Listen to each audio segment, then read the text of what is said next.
Сәлем баршаларыңа, менің каналыма қош келдіңіздер. Бүгін сіздермен бірге осындай қытырлақ вафли рецептісімен бөлісетін боламын. Ең алдымен бізге 4 жұмыртқамызды жарып, үстіне 200 грамм қантымызды саламын. Енді қант ерігенше жақсылап араластырып алатын боламын. Қыздар, менің каналыма тіркелмеген жандар болса, тіркеліп, өз пікірлеріңізді комментарияға жазып кетіңіз. Неге осылай жақсылап араластырып алдық. Енді оның үстіне ерітілген сармаймызды салып, осылай жақсылап тағы да араластыратын боламыз. Неге араластырып болды, енді оның үстіне ұнымызды саламыз. Ұнымызды салғаннан кейін осылай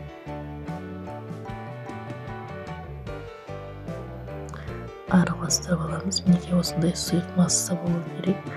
Енді алдын ала вафлицамызды қыздырып қойды. Оның үстіне осылай қасықпен бір қасық салып пісіріп аламыз.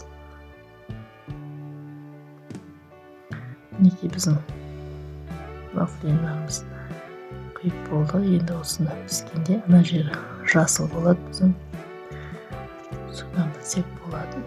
Неге біздің вафлиларымыз пісіп шықты. Осылай пісіріп ала береміз вафлилардың барлығын. Неге біздің вафлиларымыз дайын. Сіздер де осы рецептпен жасап көріңіз.